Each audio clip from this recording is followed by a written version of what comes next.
Je m'appelle Guillaume Ebelman, je suis investisseur immobilier professionnel et au fil des années, j'ai dépensé des centaines de milliers d'euros en rénovation énergétique pour faire passer des logements de G jusqu'à B. J'ai évidemment appris énormément de choses de toutes ces expériences et des choses parfois assez croustillantes, des bons et des mauvais choix. Et ce que je vous propose, c'est une série de vidéos, dont celle-ci fait partie, dans lequel je décortique chacun des aspects du DPE pour en présenter les éléments sur lesquels vous avez la capacité d'avoir un impact fort en dépensant le moins possible. Mon objectif avec chacune de ces vidéos, c'est vraiment ça, c'est de vous donner les clés de compréhension sur qu'est-ce qui joue sur le DPE et qu'est-ce qui a un impact minimal pour que vous puissiez faire les investissements les plus pertinents et éviter de perdre énormément d'argent pour rien, comme ça a pu m'arriver à moi et à mes collègues parfois parce qu'on méconnaissait les rouages qui se cachaient derrière le calcul du DPE. Dans cette analyse des DPE et des éléments qui ont vraiment un impact, passons maintenant au sujet des menuiseries, aussi appelées les ouvrants. En fait, on va parler de tout ce qui est fenêtres, portes et tous les éléments qui ne sont pas des murs, mais qui vont permettre justement d'avoir un lien entre l'extérieur et l'intérieur. Et ça, c'est quelque chose sur lequel je vous incite à peut-être concentrer vos efforts, parce que concrètement, l'impact de remplacer des fenêtres ou des portes de mauvaise qualité, très anciennes, en simple vitrage, ou du vieux double vitrage peu performant, ou mal posé, avec plein de problèmes de calfeutrage, autour, donc de l'air qui passe concrètement au-dessus, en dessous, parce que ça a bougé, genre une structure bois, au bout d'un moment, même si c'était du bois d'extrêmement bonne qualité, au bout de 40 ou 50 ans, en général, ça a beaucoup bougé et on arrive à commencer à passer les doigts, donc par les bords, donc il y a beaucoup d'air qui passe. Alors c'est bien parce que ça ventile naturellement la maison, mais en termes de confort, c'est pas terrible, et en termes de chauffage non plus.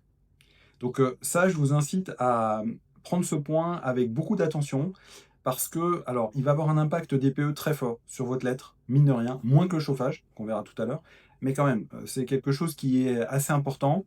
Et en termes de confort, par contre, c'est potentiellement le jour et la nuit. Si aujourd'hui vous êtes installé en simple vitrage bois avec des entrées d'air partout, quand vous êtes posé dans votre canapé, dans votre fauteuil, etc., vous ressentez des courants d'air.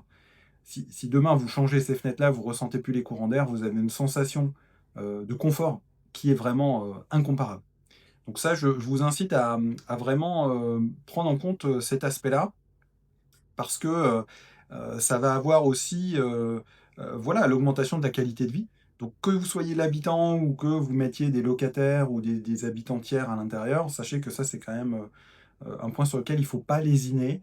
Alors c'est pas la peine non plus d'aller vers du triple vitrage ou ce genre de choses-là. Je vais donner quelques explications. Donc historiquement, on faisait du simple vitrage, alors qu'il pouvait être fait de différentes manières. Soit c'était une seule vitre, plus ou moins dépolie, soit c'était des ensembles de vitres avec des petits bois qui les resserrent. Bon, ça dépendait en fait de plein de procédés. Maintenant, depuis un bon moment, on est passé au double vitrage, globalement après-guerre. On est passé au double vitrage, et au début, les doubles vitrages, à l'intérieur, c'était de l'air. Et ça, la capacité de résistance thermique n'est pas extraordinaire. C'est beaucoup mieux que du simple vitrage, ça, il n'y a aucune question là-dessus. Par contre, c'est pas extraordinaire. Maintenant, on met entre les deux vitres des gaz inertes, ça peut être de l'argon par exemple, et là, l'impact est bien meilleur. Ce qui a beaucoup évolué dans le temps aussi, c'est les encadrures, donc les menuiseries, vraiment, c'est comme ça qu'on appelle ça. Donc en gros, les parties qui sont autour du verre. Et on va retrouver donc différents types de technologies, du PVC, de l'aluminium et du bois. Essentiellement ces trois-là. Alors le PVC, c'est celui qui est le plus isolant. Et les fabricants font énormément de travail pour améliorer la structure. Si vous allez dans un magasin de vendeurs de fenêtres, vous verrez, ils ont des fenêtres qui sont découpées. Vous verrez que l'intérieur en fait de cette structure-là, elle est extrêmement compliquée. Il s'est rempli de coins, de recoins, de zones remplies de mousse ou d'un isolant, etc. Il y a des systèmes de rupture de pont thermique. Enfin voilà, c'est très technique en fait. Nous, on ne le voit pas quand on regarde nos fenêtres, mais par contre, c'est très technique à l'intérieur. Et ça a un impact très fort parce que du coup, ça va empêcher. D'ailleurs, la menuiserie est souvent plus isolante que la fenêtre, que le vitrage en tant que tel. Mais ça va vraiment avoir un impact très fort. Et donc, le PVC, c'est celui qui va permettre d'aller le plus loin dans les valeurs d'isolation qu'on mesure là pour le coup avec voilà, une autre mesure, mais je ne vais pas rentrer dans les détails, je pense que ça n'a pas d'intérêt. Ensuite, le deuxième meilleur isolant qu'on va retrouver, c'est l'aluminium. C'est un peu moins bon que le PVC, mais une bonne menuiserie en aluminium avec des dispositifs de rupture de pont thermique, on est dans quelque chose qui est pas mal. Et surtout, si vous avez des très très grandes fenêtres, des très très grands ouvrants, des porte-fenêtres d'une très grande taille, au bout d'un moment, le PVC sera plus utilisable parce qu'en fait, il n'est juste pas assez résistant. Et donc, les très très grandes enjambées de porte-fenêtres, en général, elles vont être en aluminium. Donc, n'ayez pas peur si votre fabricant vous dit, mais là, chez vous, c'est trop grand, donc il faut passer en aluminium. Vous dites, ouais, mais l'aluminium, c'est un métal, ça laisse passer le froid, etc. Non, oui, alors oui et non. Oui, mais sauf que maintenant, quand même, les techniques sont quand même vraiment très bonnes. Par contre, c'est plus cher que le PVC, ça aussi il faut le savoir. Et puis après on va retrouver le bois. Alors le bois c'est le matériau naturel par excellence, c'est le matériau qui va parfois, même souvent, vous être imposé en centre-ville. Il suffit que la zone soit un peu classée ou soit un peu remarquable d'un point de vue du patrimoine et vous allez avoir la commune et ou l'architecte du bâtiment de France qui vont vous imposer des menuiseries en bois. Alors, le problème des menuiseries en bois, c'est qu'elles vont vous coûter globalement 50% plus cher que les menuiseries en PVC. En tout cas avec le PVC blanc standard, parce que les vendeurs de fenêtres PVC sont très créatifs pour faire monter les prix, hein. Ils vont vous proposer des plaquages avec des couleurs, etc. Bon, ça ne change rien à votre qualité énergétique, hein. Ça, c'est juste du décor. Par contre, ça peut faire aussi 50% de plus sur la fenêtre, parce que la poignée sera en aluminium brossé, je ne sais pas quoi, parce qu'ils vont faire je ne sais trop quoi à l'intérieur, ils vont faire un traitement du vitrage divers et variés, voilà. Mais en tout cas, d'un point de vue des PE, sachez qu'à partir du moment où vous avez du double vitrage, la seule question qui va les intéresser, c'est est-ce qu'il est récent ou pas. Et à partir du moment où il est récent, donc ça veut dire globalement avec un gaz inerte à l'intérieur versus de l'air, bah, il y aura la case raccrochée. Que vous ayez acheté la fenêtre à 3000, pour le même format à 3 000 € l'unité ou celle à 1 000 € l'unité, pour le diagnostiqueur, c'est pareil. Lui, ce qu'il va regarder, c'est la performance. Donc déjà, il va regarder est-ce que c'est du double vitrage récent. Potentiellement, est-ce que c'est du triple vitrage. Il va l'indiquer, mais en termes de calcul, ça a assez peu d'impact. Et derrière, il va remplir la capacité de résistance thermique de l'ouvrant général. Donc quand vous achetez une fenêtre, vous allez avoir un coefficient à la fois pour la partie vitre et un coefficient pour la partie menuiserie, encadrure autour. Et vous aurez en troisième coefficient pour la fenêtre au global.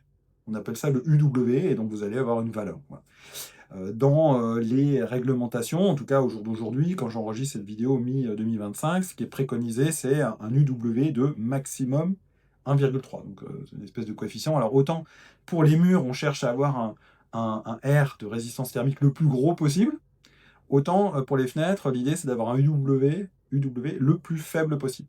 Et donc voilà. Donc normalement, avec une fenêtre récente, vous serez systématiquement à maximum 1,3. Après, sur un triple vitrage d'excellente qualité en PVC, vous pourrez descendre jusqu'à du 0,7-0,8. Donc c'est pas non plus une différence qui est considérable, hein. Et l'extrême majorité des vitrages vont être entre 1,1 et 1,3. Pourquoi? Parce que descendre en dessous de 1,1, donc en termes de qualité thermique, de résistance thermique finalement, de performance thermique de la fenêtre, descendre en dessous de 1,1, ça commence à devenir très très cher à fabriquer. Et donc il y a assez peu de clients qui sont prêts à mettre ce prix-là. Et puis finalement, comme la réglementation dit, il faut aller, l'idéal c'est d'être à 1,3 ou en dessous, bah en fait, pourquoi s'embêter quoi. Voilà.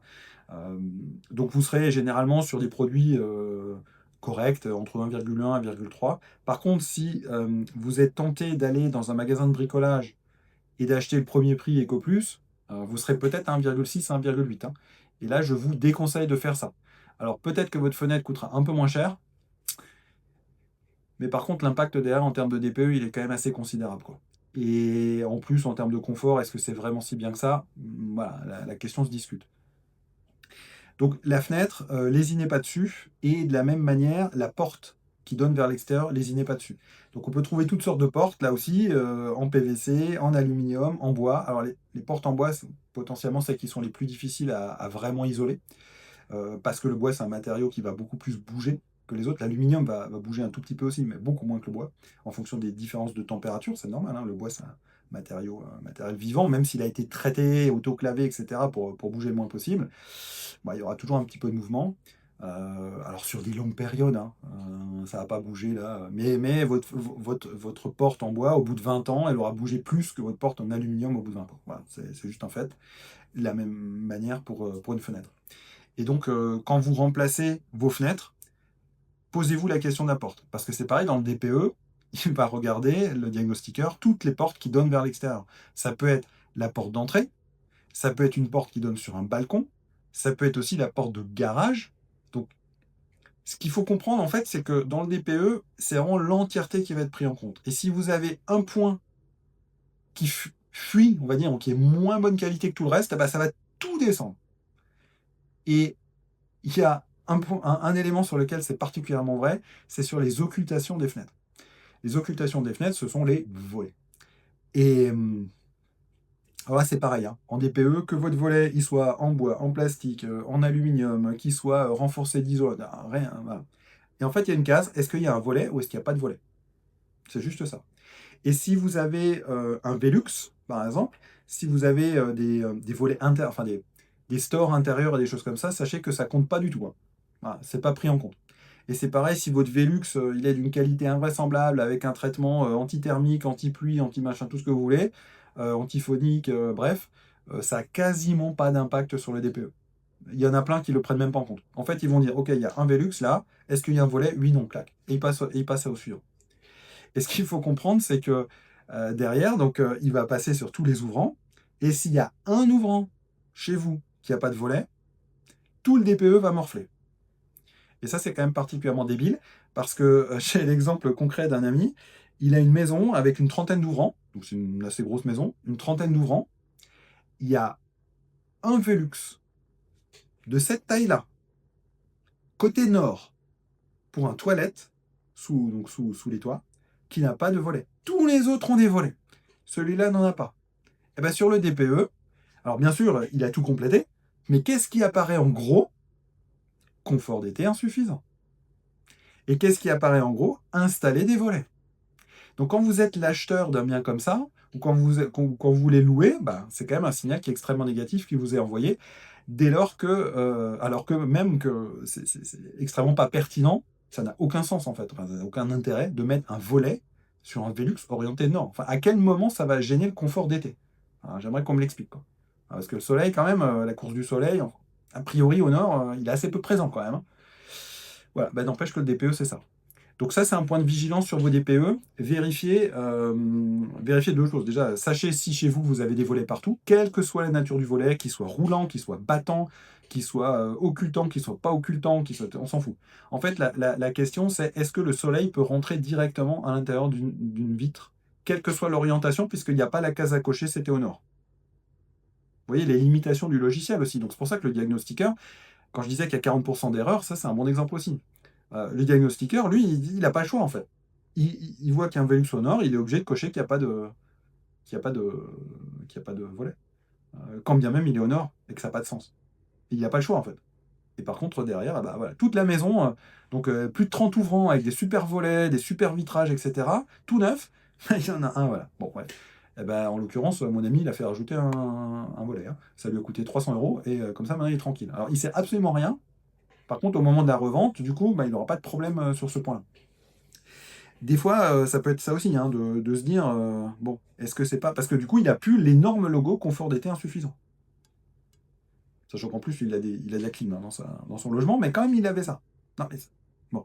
Donc, on est là, on est vraiment dans les limites de l'exercice. Mais je reviens sur ce que me disait l'ADEME, c'est que c'est extrêmement difficile de penser à tous les cas particuliers comme ça. Donc, bien sûr, quand les diagnostiqueurs leur faut remonter ce genre d'imprécision ou d'éléments qui seraient nécessaires de pouvoir préciser, ils le corrigent dans les versions suivantes. Mais il y en a tellement, enfin, ça prendra 30 ans jusqu'à ce qu'on soit plus ou moins exhaustif sur tous les cas de figure qui peuvent arriver.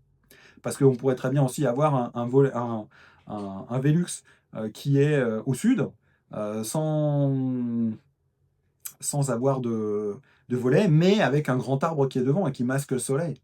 Donc en fait, il y a tellement de cas particuliers que c'est impossible de tout mettre dans le logiciel, sinon déjà le diagnostiqueur il prendrait 2 jours pour faire ce qu'il fait aujourd'hui en une demi-heure.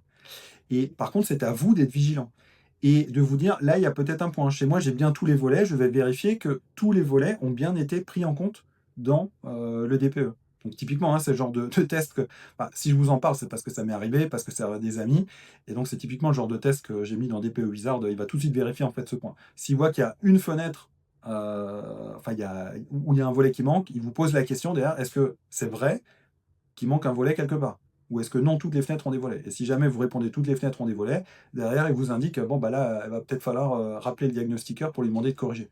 Parce que ça va pas vous faire gagner une lettre, par contre, ça va vous faire gagner un sale message un peu sale sur la première page d'accueil que vous êtes bien content de ne pas avoir. Et en plus, qui est injustifié.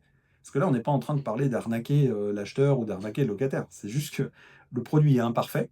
Et donc, on est en train de voir comment s'épargner des sanctions qui sont injustifiées.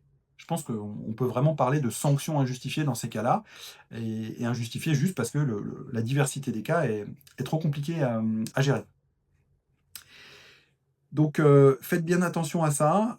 C'est une règle qu'il faut connaître, que personne ne vous dit, hein, mais moi je l'ai constaté. Donc, en fait, voilà, très clairement, il faut vérifier ça. Et ensuite, donc, dans les vitrages, ce qui va compter, donc, c'est la qualité du vitrage, le type de vitrage, on en a parlé, le type de menuiserie, donc sa qualité de performance énergétique, le fait qu'elle soit recouverte ou pas d'un volet quand c'est nécessaire. Par contre, c'est pareil, tous les traitements thermiques que vous allez faire dessus ne seront pas comptés dans le DPE. Donc quand vous êtes avec votre vendeur de fenêtres, il va vous proposer des traitements anti-chaleur, anti-reflet, anti-pluie, tout ce que vous voulez. Plein de traitements qui vont venir finalement alourdir votre facture.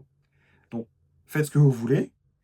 Peut-être que c'est une bonne idée, même d'avoir des fenêtres miroirs parce que vous êtes en bordure de rue, je ne sais pas. Là, vous faites ce que vous voulez. Par contre, sachez que ça n'aura pas d'impact ou extrêmement, extrêmement, extrêmement faible sur votre DPE, donc ça n'a aucun intérêt. Donc si à la fin, votre package de fenêtres avec tous ces traitements, il vous coûte 5 000 € de plus, bah, dépensez-les simplement en disant moi j'en ai envie, mais pas en tant que ça va renforcer le DPE. C'est tout le message de cette vidéo, c'est de vous expliquer qu'est-ce qui a un impact et qu'est-ce qui en a pas. Et ça, c'est typiquement quelque chose qu'on peut faire. Moi, je préconise, par exemple, sur des Velux, alors peut-être pas sur des fenêtres, mais sur des Velux, d'avoir le traitement antithermique. C'est quand même pas déconnant parce que si votre Velux il est à 30 ou 45 degrés, il va prendre le soleil beaucoup plus fort quelque part que vos ouvrants qui sont verticaux. Et donc, si vous avez un traitement athermique dessus, c'est pas plus mal, quoi. Et le traitement contre la pluie, en fait, c'est pas qu'il deviendrait, enfin, c'est pas une question d'étanchéité, hein, c'est une question de bruit, de la pluie qui martèle. En fait, c'est un traitement phonique. Alors, c'est pas miraculeux non plus, mais ça peut être potentiellement pas inintéressant d'avoir ça. C'est pareil, c'est vous qui choisissez en fonction du niveau de confort. Mais on parle de confort, on parle pas de performance véritablement. Alors, ça peut avoir une performance de partie thermique, oui, mais par contre, en termes de DPE, ça va pas compter. Donc je l'ai constaté sur deux Velux, on va dire, il y en avait un qui était traité, pas l'autre. J'ai vu aucune différence en termes d'interprétation des PE. Donc c'est pareil, c'est de la constatation terrain. Alors peut-être qu'il y en a, mais extrêmement subtil dans le calcul. Ce qui est sûr, c'est que comme je ne l'ai pas constaté de différence, ça veut dire que si c'est tellement subtil, est-ce que le jeu en vaut la chandelle? C'est à vous de voir. Mais typiquement, faites pas ça côté nord, quoi. Parce que, parce que ça sert à rien. Et que, encore une fois, ça va pas vous aider. On n'a pas encore parlé du triple vitrage. Alors certains se disent, bah, moi je vais aller plus loin et je vais prendre du triple vitrage. Donc triple vitrage, c'est juste qu'il y a 3 vitres, au lieu d'en avoir deux avec un espace de gaz, un volume de gaz entre les deux vitres, bah, il y en a 3 avec 2 volumes de gaz. Alors vous allez pouvoir avoir des performances de fenêtres qui sont vraiment meilleures. Maintenant, le coût est extrêmement plus élevé qu'un double vitrage. Parce que vous avez une fenêtre de plus, parce que c'est techniquement plus compliqué, parce que les menuiseries sont extrêmement complexes, donc la partie d'encadrement autour, parce que du coup elles vont être extrêmement lourdes, donc elles vont être beaucoup plus pénibles à transporter et à poser. Ce qu'il faut savoir, c'est que sur un triple vitrage, vous allez perdre à peu près 15% de lumens, donc de 15% de luminosité à l'intérieur du logement, parce que du coup il y a 3 couches de verre avec 2 couches de gaz, donc vous allez perdre à peu près environ 15% de luminosité. Donc si vous êtes dans une zone très lumineuse, bon bah c'est très bien. Par contre, si vous êtes dans une zone dans le nord de la France, peut-être que c'est pas la meilleure chose à faire. Parce que derrière, vous allez encore perdre en lumière naturelle qui rentre à l'intérieur. Vous avez ce phénomène de coût qui est pas neutre, et ça veut dire que si vous avez des très très grands ouvrants, bah, c'est compliqué. J'ai envie de dire que le triple vitrage, c'est intéressant dans 2 cas de figure. Le premier, c'est si vous êtes à la recherche d'un logement passif. Et là, vous êtes quasiment obligé de passer par la case du triple vitrage. Voilà. Maintenant, c'est pas tellement l'objet de cette discussion. Le cas échéant, on pourrait en discuter parce que moi, j'ai travaillé sur des plans de maisons passives à un moment. Donc voilà, je pourrais faire une vidéo dessus si ça vous intéresse, mais comment construire les murs sandwich, etc. Enfin, ce genre de choses-là, comment réfléchir la ventilation, l'orientation, toutes ces choses. Mais là, c'est pas l'objet. Donc, bon, ce cas-là. Et après, le deuxième cas où le triple vitrage est intéressant, c'est pour le bruit. Parce que ça enlève un peu de luminosité, mais ça enlève aussi beaucoup de bruit. Donc ça, c'est bien parce que si vous êtes au bord d'une autoroute ou d'un aéroport ou ce genre de choses-là, c'est intéressant. Maintenant, posez-vous quand même la question sur cet habitat. Parce que quand les fenêtres sont fermées, vous entendrez moins le bruit grâce à votre triple vitrage. Par contre, à partir du moment où vous allez ouvrir votre triple vitrage juste parce que vous avez envie de sentir l'air qui vient de dehors, bah, vous n'avez plus ça. Et ce que souvent, un point auquel les gens font pas attention, c'est qu'ils se font vendre du triple vitrage par un vendeur très talentueux, qui va leur dire qu'ils auront plus de bruit à l'intérieur, alors qu'ils sont par exemple au bord d'une rue passante.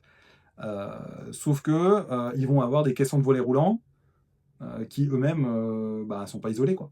Donc il faudra faire très attention. Si vous posez du triple vitrage, il faudra absolument que vos caissons de volets roulants, alors soit vous avez des volets battants, et là la question se pose pas parce qu'ils sont à l'extérieur, ou à l'intérieur, d'ailleurs, dans des vieux châteaux, etc. Mais si vous êtes dans une conformation normale, mettez l'intégralité de votre caisson de volets roulants à l'extérieur. Donc ça, il faut voir si la mairie l'autorise aussi. Il y a des endroits où c'est interdit. Pourquoi? Parce que sinon... Et donc du coup, vous avez votre mur complet sur lequel est fixé ce caisson. Donc ça veut dire qu'il y a votre mur complet, plus la fenêtre complète, et donc voilà, ça vous donnera une isolation correcte. Parce que si vous avez votre caisson de volet roulant qui est à l'intérieur du logement ou traversant, ce qui est quand même le cas en 90% des constructions, bah, du coup ça sert un peu à rien d'investir dans des triples vitrages parce que le bruit va passer par le caisson de volet roulant. Et il y a plein de gens qui ne pensent pas à ça. Et donc ils investissent des sommes considérables pour quelque chose qui sert absolument à rien à la fin, parce que le bruit va passer par le caisson. Donc à moins d'enlever complètement le caisson, de remaçonner au-dessus de la fenêtre et de remettre un nouveau volet à l'extérieur. Voilà. Donc faites attention à ça si vous avez des volets roulants. C'est un point qui est souvent oublié. Et ça sert à rien. Des gens qui vont vous dire oui, mais moi, mes caissons de volets roulants, ils sont isolés contre le froid, contre le bruit et tout ça. Les caissons de volets roulants, à l'intérieur, vous allez retrouver souvent du polystyrène, mais avec plein d'espace partout autour, hein, parce que faut bien le rentrer dedans. Des fois, ça va être la plaque de coffrage du volet roulant qui aura un isolant 5 cm par exemple.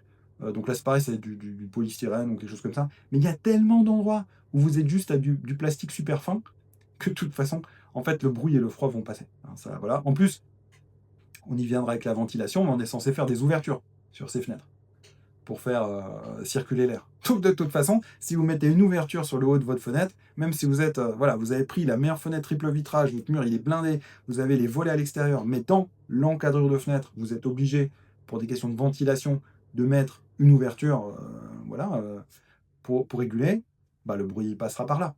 Et il suffit d'un point où le bruit passe pour qu'à l'intérieur, vous ayez tout le désagrément du bruit, presque autant que si vous aviez rien fait. Donc, soyez vigilants à ce genre de dépenses-là, un peu inutiles. Et donc, pareil sur les portes. Hein. Sur les portes, c'est exactement les mêmes préconisations. Donc après, on peut parler aussi quelques instants de la durée de vie. Donc le champion de la durée de vie, ça va être l'aluminium. On va être sur 60 ans à peu près. Ensuite, sur du bois et du PVC, c'est un peu pareil. On va être entre 40 et 50 ans. Donc ça veut dire que si vous achetez là en 2025 une maison des années 70, considérez le fait de changer les fenêtres. Parce que vous êtes arrivé à un stade où, comme je le disais, si c'est des fenêtres en bois, ça a bougé. Si c'est des fenêtres en PVC, c'est pareil, elles se sont dégradées. Plus c'était du double vitrage de l'époque. Les menuiseries sont d'extrêmement moins bonne qualité que ce qui était le cas à l'époque, parce que la technologie a vraiment a vraiment énormément progressé dans ces moments-là. Donc soyez vigilants là-dessus, faites attention aux occultations, quelle que soit l'orientation finalement. Investissez dans les traitements thermiques uniquement là où ça vaut le coup, vers le sud, vers l'ouest, mais dans les autres ça sert à rien, parce que quand vous achetez, par exemple, si vous refaites tout un bâtiment ou tout un logement qui donne des quatre côtés, ayez une réflexion en termes d'achat des fenêtres différentes selon qu'elles soient au nord, au sud, à l'est ou à l'ouest. Vous n'avez pas les mêmes besoins, en fait, en termes de... Voilà.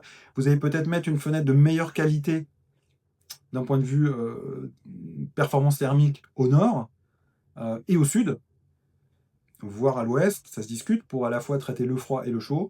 Par contre, au sud et à l'ouest, ça vaut le coup de mettre peut-être un traitement thermique.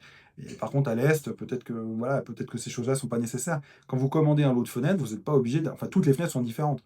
Hein. Alors, sauf si vous les achetez en magasin de bricolage et tout ça, mais dans la très grosse majorité des cas, de toute façon, vous allez être obligé de faire des fenêtres sur mesure. En rénovation, c'est quand même extrêmement classique. En construction, non, mais en rénovation.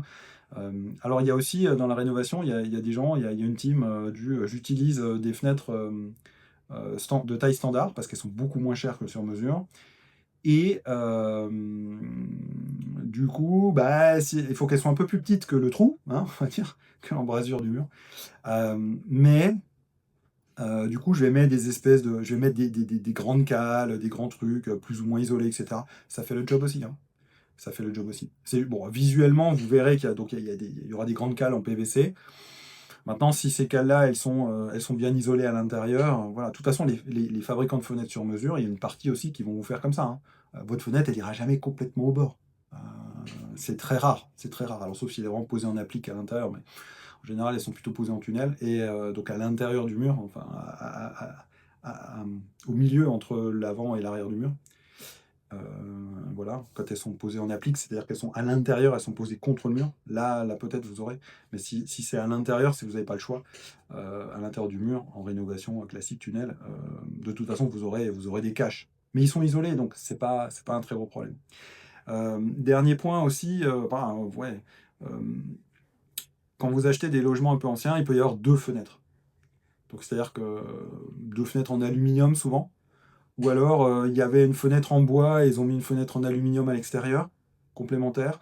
Ou il y avait ça, mais la fenêtre en bois, entre-temps, elle a été remplacée par du PVC. Enfin, vous allez avoir toutes sortes de combinaisons comme ça. Donc, sachez que ça n'a aucun impact sur le DPE. Le DPE, il va regarder une fenêtre, il va dire, OK, c'est du bois, simple vitrage, ciao. Et après, qu'il y ait deux fenêtres, parce que dans la réalité, c'est pas très efficace. On a fait ça pendant longtemps, mais d'un point de vue performance, à la fois. Alors, d'un point de vue thermique, c'est même un peu dégueu, parce que finalement, le chaud, il rentre, en tout cas pour le chaud. Le chaud, il rentre, il est piégé à l'intérieur entre les deux fenêtres, et il rayonne vers. Donc, c'est presque pire, en fait. Et pour le froid, c'est un petit peu différent, mais globalement, vous pouvez aussi avoir des situations où, si en plus à l'extérieur, la fenêtre a un peu bougé, parce que c'est celle qui est la plus en contact avec les éléments, vous pouvez vous retrouver avec comme ça des fenêtres. C'est du vécu, hein, vous avez l'hiver, il y a 12 degrés entre les deux fenêtres, quoi, si vous mettez un thermomètre. Donc du coup, ça fait du froid qui rayonne. Alors oui, ça fait une zone tampon, mais sachez qu'en tout cas pour le DPE, c'est très mal considéré. Donc si vous avez ça et que vous visez un DPE, parfois il vaut mieux tout enlever. Les deux fenêtres et mettre une fenêtre de qualité. Maintenant, si vous avez une double fenêtre, mais que celle de l'intérieur est de qualité, laissez-le. Pourquoi pas? L'essentiel, c'est que celle de l'intérieur, elle soit de qualité. Parce que c'est celle-là qui va compter finalement dans l'extrême majorité des cas pour le DPE. Je vous dis ça parce que si vous êtes dans une zone de type ABF, là justement, Architecte des Bâtiments de France, une zone classée, potentiellement celle de l'extérieur, même si elle est en aluminium et qu'elle a été montée dans les années 70, et qu'elle est dégueulasse, etc., l'ABF peut vous interdire de l'enlever, ou si vous l'enlevez, de la remplacer à l'identique, ce qui est une hérésie totale, ou de la remplacer par du bois, ce qui est potentiellement une hérésie aussi pour vous. Donc dans ces cas-là, si vous êtes dans une zone classée et que vous avez une double fenêtre, ce que je vous conseille, c'est de changer que la fenêtre qui est à l'intérieur, et de laisser celle qui est à l'extérieur, vous essayez de la pimper pour qu'elle soit pas trop moche, et qu'elle soit à peu près fonctionnelle, mais par contre vous changez que celle de l'intérieur, parce que déjà en termes de confort vous êtes tranquille, et ça vous évite du coup de tomber dans des préconisations de conservation du patrimoine qui sont parfois un peu ridicules, on va pas se mentir, parce que autant si vous êtes vous êtes dans un bâtiment du Moyen-Âge avec des verres dépolis là où on voit quasiment pas à travers, où c'est tout flou, et qu'on vous dit si vous remplacez la fenêtre il faut la faire à l'identique, etc., ça se comprend. Autant quand vous êtes, moi j'ai un cas très précis en tête, dans une ville moyenne de province qui a été détruite pendant la Deuxième Guerre mondiale et reconstruite donc, dans les années 50, deuxième reconstruction. Vous avez partout ces espèces de doubles fenêtres là, dans le bâtiment. Sauf que la BF, il dit si vous les enlevez, il faut que vous remplaciez par des fenêtres bois, donc super cher. Bah, En fait, on va juste les laisser, quoi. Et en plus, elles sont très très moches. Et puis, on est sur la reconstruction des années 50, hein. On n'est pas sur un patrimoine, on n'est pas, enfin, c'est pas une cathédrale, quoi, hein. On n'est pas sur un patrimoine remarquable au sens de ce qu'on pourrait y penser. Mais par contre, c'est vrai qu'il y a une uniformité des bâtis autour. Et donc, ça, c'est considéré comme à conserver. Et vous retrouvez parfois dans des situations comme ça. Donc en termes de DPE, pensez, quand vous avez ces situations-là, soit vous avez la possibilité de tout enlever et mettez une belle fenêtre bien récente à la place, soit si c'est compliqué d'enlever celle de l'extérieur pour des questions, comme je viens d'expliquer, de réglementation, de zone classée, etc., changez que la partie intérieure et mettez du double vitrage correct qui a une UW entre 1,1 et 1,3 et ça ira très bien. Cherchez en dessous de 1,1 si vous avez envie de vous faire plaisir, mais d'un point de vue DPE, de toute façon, l'impact il sera extrêmement faible, hein. Parce que, alors, sauf si vous avez que des baies vitrées partout. En général, on raisonne en ratio, hein, mais bon, pour qu'une construction tienne debout, en tout cas si c'est une construction en maçonnerie traditionnelle, il faut quand même un peu des murs par endroit, et pas que des fenêtres. Maintenant, si vous êtes sur une construction à ossature bois, vous pouvez très bien avoir en fait juste une ossature bois et que des fenêtres. Et donc là, bien sûr, tout ça, il faut relativiser, hein. Si vous avez une surface de fenêtre considérable dans votre logement, parce que c'est que des baies vitrées gigantesques partout, la partie fenêtre aura un impact. Mais faites quand même attention à ça, et le triple vitrage, honnêtement, gardez-le uniquement si vous êtes dans une démarche de joindre les éléments d'une maison passive. Mais si vous n'êtes pas dans cette démarche-là, moi je vous déconseille de le faire. Ça fait rêver, hein, c'est super bien, hein, en vrai, c'est génial, hein. Mais bon. Et un autre point, c'est que si vous voulez faire un peu des économies sur les fenêtres, si vous avez des grandes portes-fenêtres, ce que je vous conseille, là on est un peu en dehors du DPE, mais j'en profite, euh, réfléchissez toujours, est-ce que je vais vraiment ouvrir cette fenêtre en entier, cette porte-fenêtre en entier? Et bien souvent, vous pouvez imaginer que, et d'ailleurs c'est ce que font les promoteurs, hein, ils sont pas fous, c'est que si vous avez une fenêtre qui fait, je sais pas, 2,40 m de large, par exemple, une porte-fenêtre, enfin un accès vers l'extérieur, bah, vous aurez souvent la moitié est en baie fixe, et il y a seulement l'autre moitié qui s'ouvre. Et qui va s'ouvrir, vous verrez, avec les promoteurs, toujours à la française, donc c'est-à-dire qui s'ouvre à l'intérieur comme une porte classique. Vous allez avoir dans très peu de cas, une porte qui s'ouvre en glissant, quoi.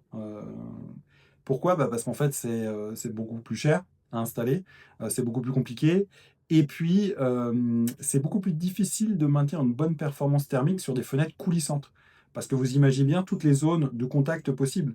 Alors que si vous êtes sur une ouverture à la française, une ouverture classique, bah, une fois que vous avez refermé, vous avez des joints tout autour et c'est très bien. Alors que quelque chose de coulissant, bah, vous avez énormément de feutres et de jointures partout, en fait, pour permettre le passage de la fenêtre. Et si c'était trop calfeutré, votre fenêtre, elle glisserait pas. Elle coulisserait pas. Donc, on est dans des situations comme ça où, là, c'est plus une question de coût, hein, c'est une question de rationnel. Faites attention à ça. C'est parfois une dépense un peu inutile d'avoir deux portes qui s'ouvrent ou d'avoir quelque chose d'énorme qui s'ouvre. Parfois, d'avoir juste une partie qui s'ouvre et le reste fixe. C'est un rationnel économique intéressant. Et donc, c'est pareil, si la porte-fenêtre est coulissante, elle sera moins bien notée dans le DPE que si elle est ouvrante de manière classique, pour les raisons que je viens d'évoquer. Parce que l'isolation sera un peu plus difficile à faire. Sauf si vous avez vraiment investi dans le top class des fenêtres coulissantes, mais là, vous allez le sentir sur la facture, hein.